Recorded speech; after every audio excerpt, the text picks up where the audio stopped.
Welcome to GK Facts Tamil.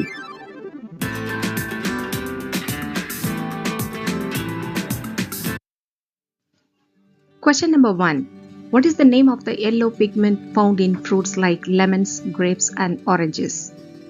எலுமிச்சை, திராட்சை, orange போன்ற பழங்களில் காணப்படும் மஞ்சள் நிறமியின் பெயர் என்ன? A. Chlorophyll. B. கரோட்டினாய்டுகள். C. ஆந்தோசைனின்கள். D. ஃப்ளேவனாய்டுகள்.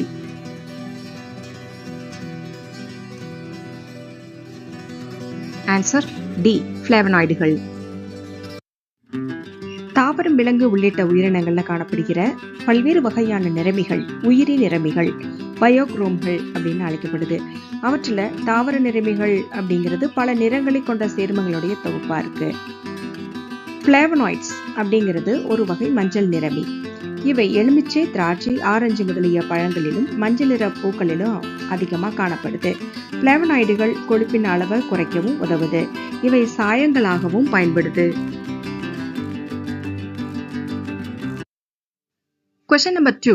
How many milligrams of magnesium does our body need for a day's movement? நம் உடலின் ஒரு நாள் இயக்கத்திற்கு எத்தனை மில்லிகிராம் மெக்னீசியம் தேவைப்படுகிறது? A. 300 முதல் 450. B. 250 முதல் 350. C. 100 முதல் 250. D. 100 முதல் 200.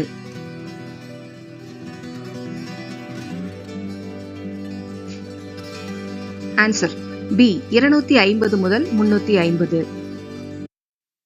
நமது உடலோட ஒரு நாள் இயக்கத்திற்கு 250 முதல் 350 மில்லிகிராம் வரையில் மெக்னீசியம் தேவைப்படுது. உடலின் இயல்பான செயல்பாட்டுக்கு மெக்னீசியம் அவசியம்.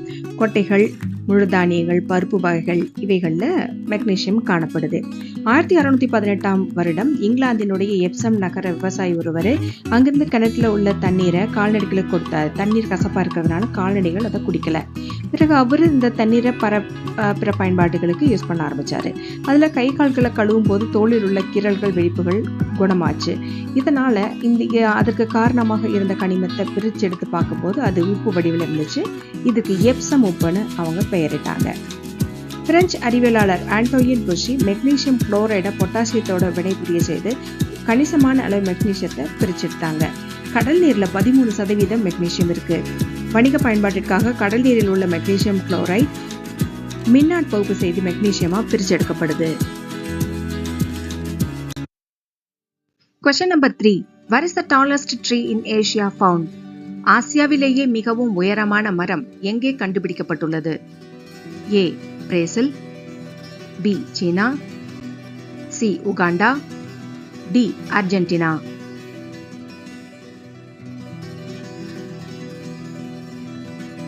Answer B. சீனா. 800 முதல் 1000 ஆண்டுகள் பழமையான மரங்கள் கண்டுபிடிக்கப்பட்டிருக்கு. ஆசியாவிலேயே மிகவும் உயரமான மரம் சீனாவின் தென்மேற்கு பகுதியில் உள்ள சிசாங் மாகாணத்தில் கண்டுபிடிக்கப்பட்டிருக்குது. ஊசி இலை மர வகையைச் சேர்ந்த சைப்ரஸ் மரம் 101.2 மீட்டர் உயரம் உடையது.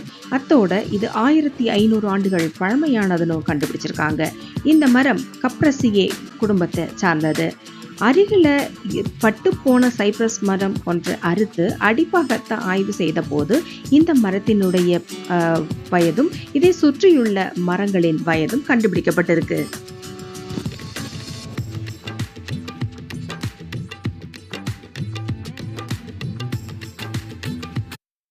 Question number 4. In which country last year 15,000 people were affected by cholera? கடந்த ஆண்டு எந்த நாட்டில் 15,000 பேர் காலராவால் பாதிக்கப்பட்டனர்? A. Uganda. B. Egypt. C. Canada. D. Zambia.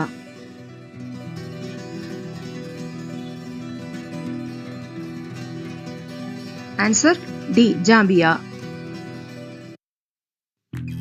தெற்கு ஆப்பிரிக்காவில் உள்ள ஜாம்பியா நாட்டுல திடீர்னு காலரா நோய் தொற்று கடந்த ஜனவரி, பிப்ரவரி மாதங்கள்ல ஏற்பட்டுச்சு. 15,000 பேர் பாதிக்கப்பட்டு அதுல 600 பேர் இறந்தாங்க. இதனையொட்டி 3.5 டன் மருந்து உதவி பொருட்களை சரக்கு விமானம் மூலம் இந்தியா அனுப்பியிருந்தது. இதுல குடிநீர் சுத்திகரிப்பு பொருட்கள், குளோரின் மாத்திரைகள் உள்ளிட்ட மருந்து பொருட்கள் எல்லாம் அடங்குது.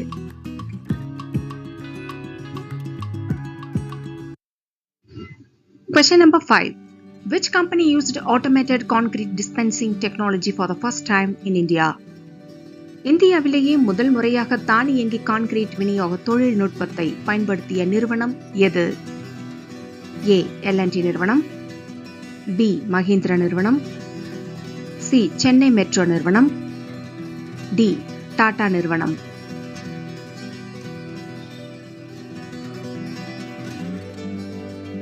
Answer C. சென்னை மெட்ரோ நிறுவனம்.